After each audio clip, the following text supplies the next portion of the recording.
정치 오픈어 순서 본격적으로 시작을 해보도록 하겠습니다. 먼저 오늘의 첫 번째 주제부터 살펴보겠습니다. 원점에서 원안 무기명 표결. 선거법 개정안 국회 본회의 상정하고 처리하는 문제를 놓고서 여와 야가 대치하고 있습니다. 좀 더 정확하게 말하면 민주당과 자유한국당이 대치하고 있는데 민주당은 자유한국당을 뺀 다른 정당들과 이른바 4+1 협의체에서 이런 문제들을 논의해오지 않았습니까? 그런데 조금 기류가 이상하게 돌아가고 있습니다. 민주당과 함께 머리를 맞대고 선거법 개정안 문제를 논의하던 정의당에서 민주당이 해도 너무한다는 이야기가 나오고 있고요. 민주당도 더 이상 정의당의 요구를 들어줄 수 없다. 차라리 원안을 그대로 표결하는 게 어떻겠느냐, 아니면 원점에서 다시 협상을 시작하자, 이런 이야기가 민주당 안에서 나오고 있습니다. 이런 상황을 유심히 지켜보던 자유한국당에서는 그러면 민주당과 다른 정당들이 맨 처음에 만들었던 지역구를 225석으로 하고 비례대표 75석으로 하는 이 연동형 비례대표제 이 안을 그대로 본회의에 상정해서 표결을 하자. 대신에 무기명으로 표결하자. 전자투표하면은 누가 찬성하고 반대하는 거 다 나오지 않습니까? 그거 모르게 무기명으로 표결하자, 이렇게 주장하고 있습니다. 한국당이 이렇게 주장하는 이유가 있겠죠. 민주당과 다른 정당들 사이에 뭔가 균열이 생겼고 이 원안을 표결하면 국회 본회의를 통과하지 못할 것이다. 즉 국회 상황이 대단히 복잡하게 진행되고 있다는 이야기입니다. 오늘 여러분께 자세하게 전해드리도록 하겠습니다. 두 번째 주제입니다. 정세균 운명의 한 주. 아직 청와대 문재인 대통령이 직접 이야기를 하지 않았기 때문에 차기 국무총리를 이번 주에 지명할지는 확실하진 않습니다. 다만 청와대 안팎에서 나오는 이야기로는 이번 주에는 이낙연 현 총리의 후임자를 지명하지 않겠느냐, 이런 전망이 나오고 있는데 가장 유력한 후보는 정세균 민주당 의원입니다. 그런데 정세균 의원은 국회의장을 지냈습니다. 국회의장은 입법부의 수장이고 대한민국 의전 서열 2위입니다. 국무총리는 대한민국 의전 서열 5위입니다. 입법부의 수장까지 지냈던 사람이 과연 의전 서열이 더 아래인 국무총리로 가는 것이 온당한 일이냐, 이런 이야기가 야권은 물론 여당 안에서도 나오고 있는 상황입니다. 이것 때문에 정세균 전 의장도 그런 이야기를 주변 사람들한테 이야기하면서 고충을 토로하고 있다고 하는데 과연 청와대의 선택은, 그리고 정세균 의원의 선택은 어떻게 될까요? 여러분과 함께 전망해 보도록 하겠습니다.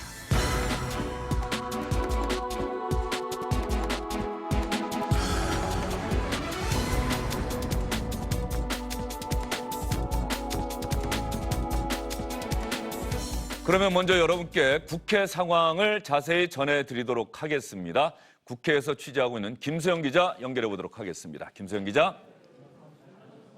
네, 국회입니다.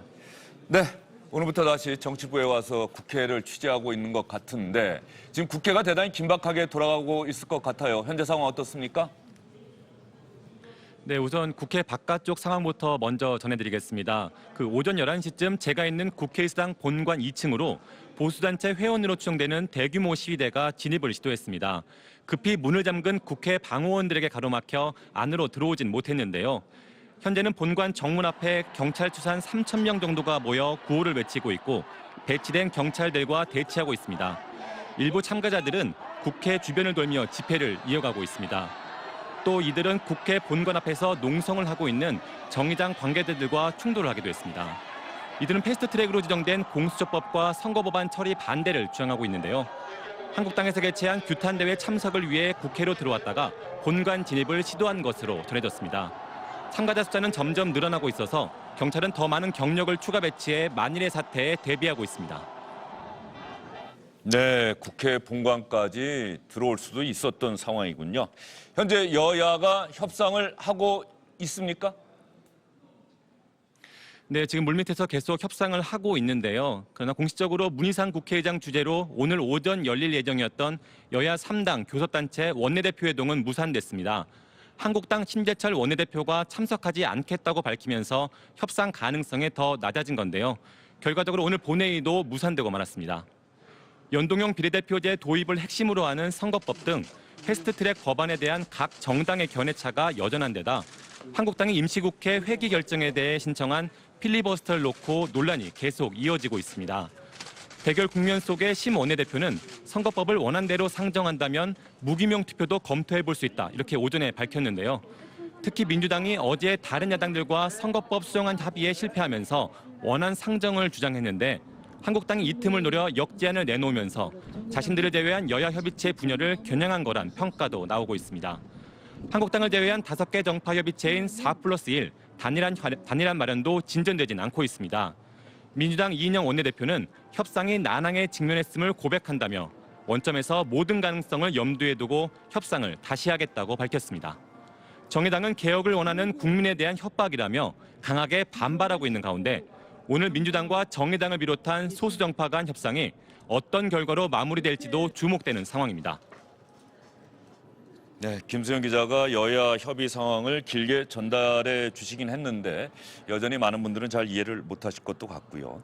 오늘 국회 본회의장 앞에서 현재 거기서 자유한국당이 농성을 하고 있는데 민주당의 박용진 의원 유치원 3법 개정을 강력하게 추진해온 의원인데 바로 자유한국당 의원들 앞에서 기자회견 열었는데 이 박용진 민주당 의원과 한국당 측이 충돌했다는 소식도 들어와 있네요. 네, 맞습니다. 민주당 박용진 의원이 패스트트랙 법안 저지를 위해 한국당 의원들이 농성을 벌이고 있는 로텐돌에서 기자회견을 열면서 벌어진 일입니다. 박 의원은 여야 이해관계를 담은 선거법과 공수처법보다 아이들을 위한 유치원 3법을 먼저 처리하자고 주장을 했는데요. 농성 중인 한국당을 겨냥해 유치원 3법에 필리버스터를 걸고 발목을 잡는다고 비판했습니다. 그러자 이를 지켜보던 한국당 관계자들이 약올리러 왔느냐, 다른 곳에서 하라고 반발하며 로텐도로 일대에 충돌이 빚어지기도 했습니다. 박 의원이 농성장에 다가가 항의를 이어가자 한국당 의원들의 고성도 나오기도 했습니다. 지금까지 국회에서 전해드렸습니다. 네, 민주당 박용진 의원은 선거법도 중요하지만 유치원 3법도 대단히 중요한 법안 아니냐. 더군다나 패스트트랙 330일 다 거치고 이제 본회의 통과만 남았는데 여전히 처리되지 못하고 있는 상황에 대해서 답답함을 강하게 토로한 것 같습니다. 저는 세 분과 함께 이야기를 이어가도록 하겠습니다. SBS의 원일이 논설위원 나와 계시고요. 김상일 수원대 개공교수, 장성철 공론정책센터 소장님 나오셨습니다. 어서 오십시오. 안녕하세요. 일단 두 분께 간단하게 여쭤볼까요? 이번 임시국회에서는 안 되는 겁니까? 그러면 선거법 공수처법안? 제가 봤을 때는 막판에 심상정 대표가 좀 양보를 해서 민주당이 최종안을 좀 받아들일 것 같다라는 생각이 듭니다. 그러면 이번 임시국회에서 상정까지는 가능할 수 있다? 저는 그렇게 봅니다. 예, 김상일 교수는 어떻게 보세요? 글쎄요, 저도 전반적으로는 그렇게 보는데요. 예, 근데 모르겠습니다. 이게 협상이라는 게 동물과 같아서 생물과 같아서 잘은 모르겠고요. 일단은 그거 말고는 정의당으로서는 대안은 별로 없어요. 왜냐하면 지난번에도 제가 설명을 드렸지만 이게 의석 비례를 받아들이지 않으면 위헌성이 너무 커지거든요. 그렇기 때문에 본인들이 이득이 되는 한은 받아들여야 하는 상황이 아닌가 이렇게 생각합니다. 결과적으로 지금 상황이 뭔가 이상하게 돌아가고 있는 것 같습니다. 4+1, 민주당과 한국당 뺀 다른 정당들이 한 몸이고 여기에 자유한국당이 맞서고 있는 상황인데 지금 선거법 개정안은 4+1 안에서도 균열이 생기고 있는 겁니까? 생겼죠. 주말 동안에 4+1 협의체에서 뭔가 수정안이 나왔어야 정상인 겁니다. 결과만 말씀을 드리면 4+1 협의체에서 250 플러스 50을 어떻게 쪼개서 50을 어떻게 쪼개느냐에 대한 협의가 이루어지지 않았고 협상은 결렬됐습니다. 결과를 내지 못했습니다. 그게 지난 주말까지의 상황이고 오늘 순간에도 이걸 협의를 하기 위한 원내대표 회의 결렬됐습니다. 급기야는 문희상 국회의장이 방금 전에 오늘 본회의 없다라고 좀 선언을 했기 때문에 앞으로 협상이 오늘, 내일, 모레 어떻게 진행될지는 아무도 알 수 없는 상황입니다만은 분명한 것은 오늘까지는 될 일이 아무것도 없다. 이게 현재까지 나온 결론입니다. 이번 임시국회가 언제까지 열리는지도 아직 확정이 안 된 거죠? 원래는 오늘까지 민주당은 오늘까지 열고 내일 다시 임시회를 소집해서 그 다음 임시회에서 처리하는 거를 생각을 했는데 회기조차 좀 결정을 못하고 있는 상태죠. 그렇습니다. 왜냐하면 임시국회를 민주당 안으로 3일씩 쪼개서 하게 되면 민주당이 추구하고자 하는 선거법이라든지 공수처법 이런 것들은 이번 회기에 안 되면 다음 회기에 바로 표결 처리할 수 있거든요. 그 점을 한국당이 간파를 하고 임시회기 연장의 건부터 필리버스터를 신청을 한 상황입니다. 그래서 그것과 관련해서는 국회의장은 이거는 안건이 된다, 안 된다 이런 식으로 대립하고 있는 상황이죠. 예, 문희상 의장에게 자유한국당이 또 하나의 부담을 던져준 거고 문희상 의장은 또 고심할 수밖에 없는 상황인데 지난 주말과 휴일을 거치면서 협상이 어떻게 진행되고 있는지 주영진의 뉴스브리핑 팀에서 영상으로 구성을 해봤습니다. 2020년도 예산안에 대한 수정안은 가결되었음을 선포합니다. 4+1 협상이 난항에 직면했음을 고백합니다. 원점에서 모든 가능성을 열어놓고 다시 협상을 시작하겠습니다.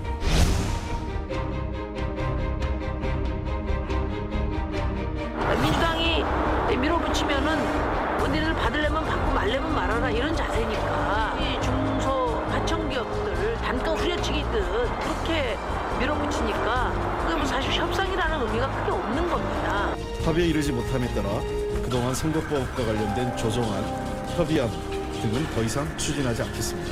일종의 개혁 알박기 비슷하게 하는 것에 대해서도 매우 유감스럽기 때문에 원래 개혁 취지안대로 논의를 했으면 좋겠다라는 생각이고요. 이제 4월 패스트트랙에 올린 원안의 정신과 원칙으로 다시 돌아가기로 했습니다. 저희 당으로서는 그런 중진들 대선 보장용으로 하는 석패율제는 결코 받아들일 수 없다는 점을 오늘 이 자리를 통해서 제가 분명하게 말씀을 드립니다. 자유한국당과의 합의를 의식해서 수시로 브레이크를 밟다가 결국 4+1 테이블에 개혁의 원칙이 크게 훼손된 안을 들이밀었습니다. 힘을 앞세운 거대 양당의 기득권 논리가 소수 정당의 진심과 개혁의 원칙을 집어삼키고 있습니다. 하지만 소수당으로서 지금 이 모든 상황을 감당하기에 역부족입니다. 예, 심상정 대표의 입에서 거대 양당의 기득권 논리라는 이야기가 나왔습니다. 민주당이 다른 정당들하고 그동안 협의를 해오다가 잘 안 되니까 한국당하고 이신점심 뭔가 이야기를 하고 있는 것 아니냐 이런 의심을 하고 있는 것 같은데 그러면 민주당과 특히 정의당, 뭐 다른 정당들도 마찬가지겠습니다만 정의당하고의 협상이 잘 안 되고 있는 결정적인 이유가 뭡니까? 아까 재선 보장용 선거제도 이해찬 대표가 이런 얘기를 했는데 무엇 때문이죠? 원일이면? 그거는 이제 석패율 얘기를 한 석패율. 거고요. 예. 그러면 잘 가고 있던 4+1 협의체가 왜 깨지느냐? 잘 되는 것 같던 민주당과 정의당이 왜 삐걱대느냐? 핵심은 두 가지입니다. 하나하나 설명을 드리겠습니다.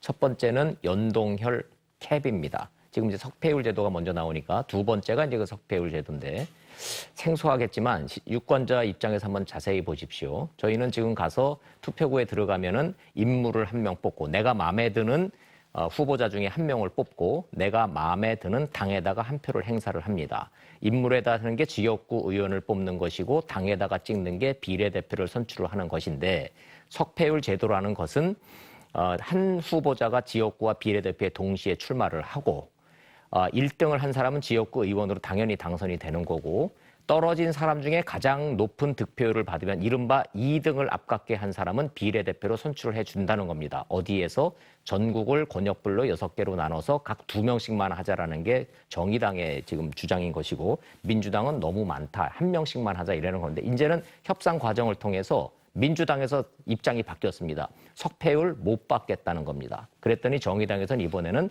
민주당이 주장하고 있는 이른바 연동혈 캡을 못 받겠다 이렇게 해서 입장들이 서로 지금 생각들이 좀 달라졌습니다. 계산법이 달라진 이유가 민주당 입장에서는 250 플러스 50으로 해서 연동형에 대한 비례대표를 50명으로 줄이는 데까지는 가까스로 협의가 의견이 모아졌지만 50명을 다 연동형으로 하려다 봤더니 거대 양당 민주당과 한국당은 비례대표를 한 석도 못 먹게 되는 이런 시나리오로 이제 귀결을 된 겁니다. 이거 안 되겠다.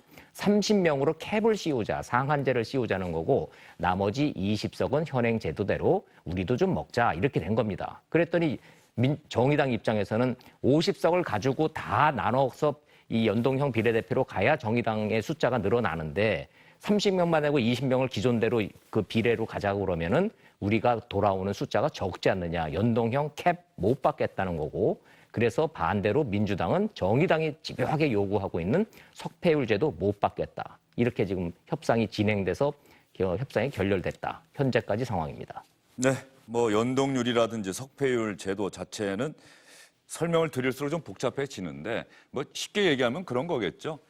유권자들은 지금까지처럼 이 다음 총선, 그 다음 총선에도 똑같이 투표하면 되는 건데 네. 다만 국회의원, 특히 비례대표를 배정하는 방식에 있어서 네. 이전과는 다르게 뭔가 복잡하게 하는데 이게 소수 정당들에게 좀 유리한 제도, 그래서 민심을 잘 대변하자, 뭐 이렇게 해석하면 되는 거겠죠?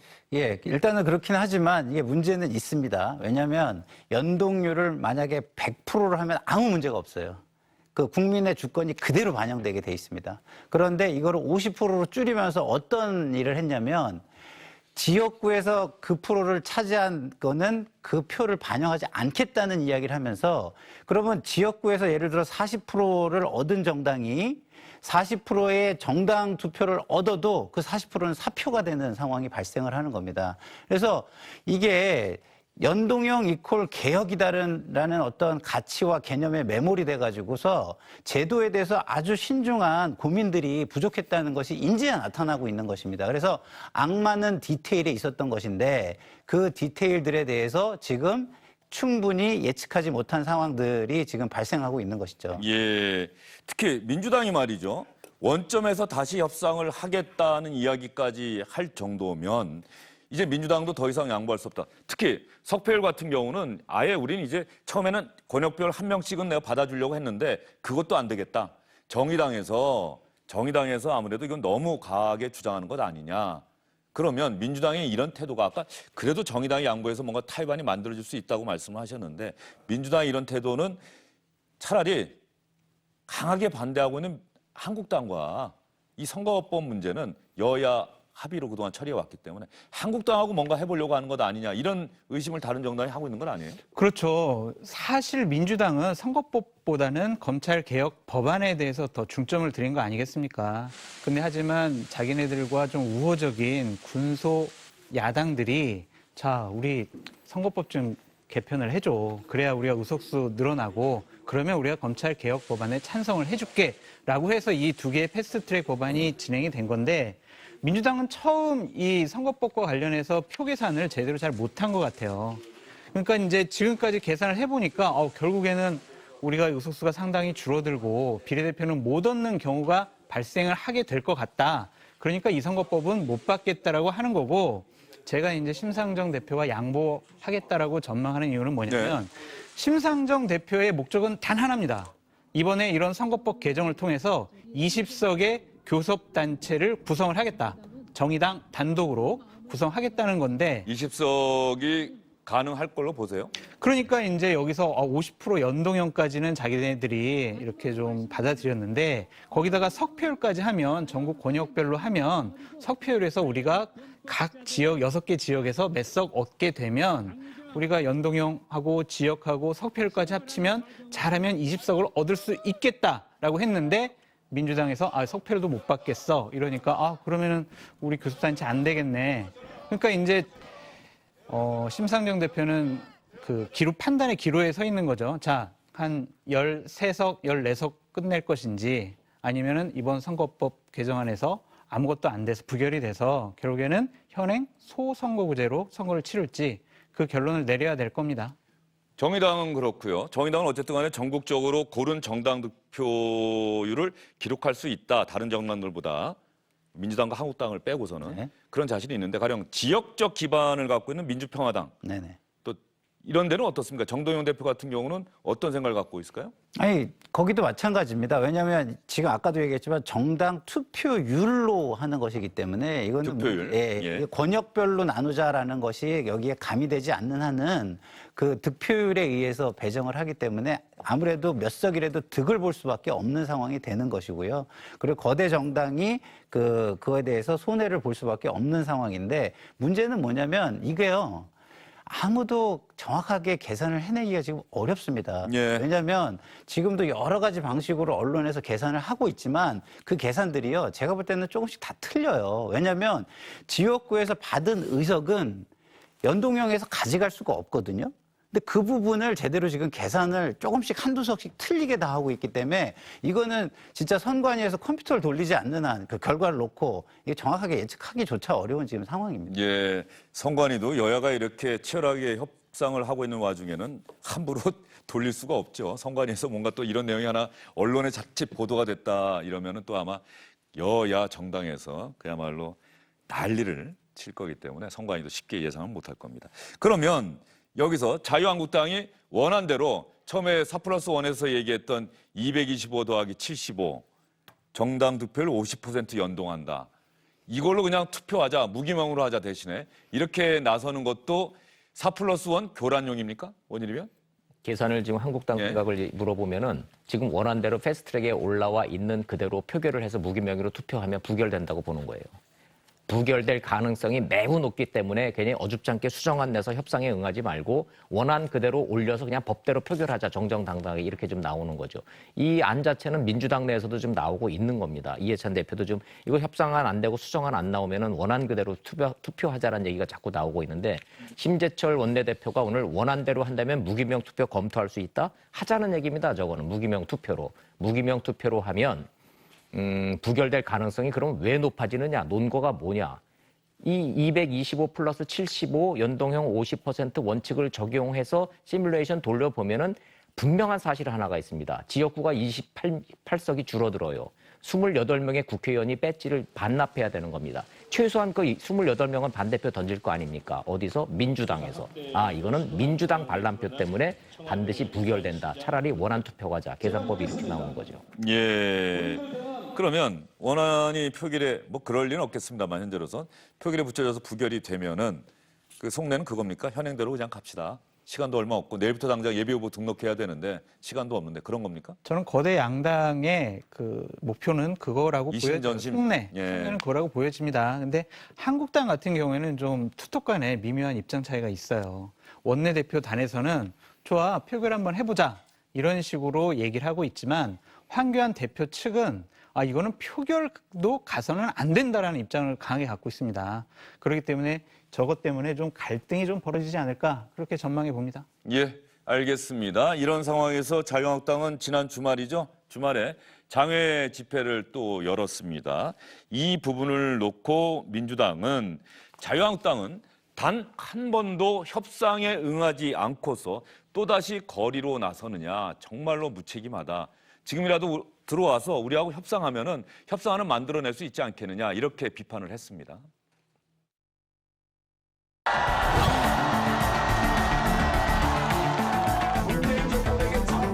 공수처법이나 선거법 좌파 독재를 완성하겠다는 것이에요. 우리는 죽기를 각오할 겁니다. 선거법도 날치기 위해서 만년 독재하려고 하는데 여러분 막아야 되지 않겠습니까? 문희상 국회의장의 아들 아버지 지역구를 세습받아서 국회의원 해먹겠다고 하는 것입니다. 안바 찬스 문희상 국회의장 규탄한다! 규탄한다! 규탄한다! 규탄한다!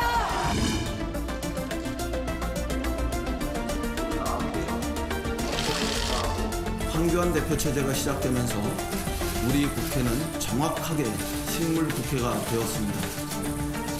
대화와 타협은 없고 협상의 합의는 무너지기 시작했습니다.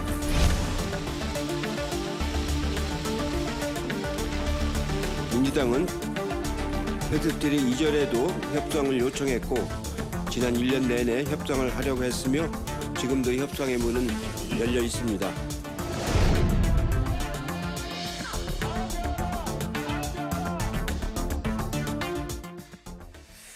어떻습니까? 황교안 대표가 원외여서 할 수 있는 방법이 저게 유일하다. 뭐 이렇게밖에 생각할 수 없는 겁니까? 어떻습니까? 그것도 그렇고 뭐 극렬한 한국당의 지지층 같은 경우엔 이러한 두 개의 법안을 막아내겠다고 한 것이 한국당의 그동안의 명분이었거든요. 이 명분을 쉽게 저버리지는 못할 것 같다는 생각이 들고요. 이인영 대표가 황교안 대표가 된 이후부터 식물국회가 됐다? 이것은 잘못된 진단이라고 생각합니다. 이인영 대표가 원내대표 되면서부터 여야 협상은 없어졌고 다시 동물국회, 식물국회로 바뀌었습니다. 이 부분은 야당의 책임이 아니라 여당의 책임이다. 그렇게 말씀드리고 싶습니다. 장덕철 소장 생각에 우리 김상일 교수는 동의하십니까? 아니면 다른 의견 갖고 계십니까? 저는 뭐 전혀 동의를 할 수가 없죠. 왜냐하면 지금 여당이 과반 의석을 가지고 있는 정당이 아니에요. 다시 말해서 정의당한테 끌려가는 듯한 모습마저도 보이잖아요. 그 얘기는 무슨 얘기냐? 협상의 공간이 야당에게도 얼마든지 있다는 겁니다. 그렇다면 뭐냐? 협상 카드를 만들어 와야 되는데 협상 카드는 만들지 않고 주장만이 있는 거예요, 지금 야당한테는. 그러면 그 주장에 대해서 조금씩 조정을 하면서 앞으로 나가야 되는 거지, 나만 옳다고 나갈 수 있는 게 정치는 아니지 않습니까? 그러면은 그 많은 야당들이 있어요. 여당은 지금 더불어민주당 하나고, 그럼 그 당과는 무슨 얘기를 그동안 나누었으며, 물론 여당이 좀 대화를 많이 못했다고 쳐요. 그래도 그런 야당과는 그럼 또 무슨 대화를 지금까지 했냐는 것이고, 그리고 지금 말의 성찬이 너무 많습니다. 네. 죽기를 각오한다? 제가 볼 때는요, 자기 희생이 하나도 없는 거를 말로 자꾸 이렇게 얘기하는데 그 역시 각오도 세모 각오가 아니냐, 이런 얘기가 나옵니다. 그래서 예, 각오도 세모다? 예. 예, 알겠습니다. 여당의 책무는 자기 당의 당론을 고집하는 게 아니라 양보입니다. 그래서 협상을 하지 않으려고 하는 야당을 협상장으로 이끌어내와야 하는 것이 바로 여당 대표의 책무고 여당이 할 역할입니다. 야당은 반대할 수 있습니다. 야당의 존재 가치는 반대하는 거죠. 근데 그 반대하는 모습이 장애투쟁이 될 수도 있고 협상장에 가서 협상할 수 있는 겁니다. 하지만 협상하지 않는다고 해서 장애투쟁 한다고 해서 그래 너희들하고는 협상을 안 해 라고 하면서 4+1이라는 정말 처음 보는 저런 협의체를 만들어서 국회 운영을, 국회법과 그동안의 관례를 다 깡그리 무시하고 이런 식의 국회를 운영을 한다? 이것은 여당의 책임이지 어떻게 야당의 책임이라고 볼 수 있습니까? 반대는 할 수 있는데 대안을 좀 제시하면서 반대하면은 국민적 지지를 더 받을 수 있지 않을까 하는 생각이 그거는 들어요. 이제 한국당 황교안 대표가 좀 아쉬운 부분이긴 한데 예. 선후로 따져봤을 땐 여당의 책임이 더 크다. 그렇게 김 교수님께 한 번 더 기회를 드릴 예. 텐데 대신에 짧게 말씀해 짧게 주시죠. 할게요. 여당의 책임이 없다고는 못하겠습니다. 그러나 야당이, 자유한국당만이 야당은 아니라는 거를 자유한국당은 좀 알아야 한다, 이렇게 생각을 합니다. 예, 알겠습니다. 국회 상황은 매일매일 이렇게 긴박하게 돌아가고 있고 정리가 되고 본회의에서 가부가 결정이 돼야 모든 것이 더 명확해질 것 같습니다. 여러분께 중계방송 해드리는 게 과연 옳은 것인지는 저희도 좀 고민을 해보도록 하겠습니다.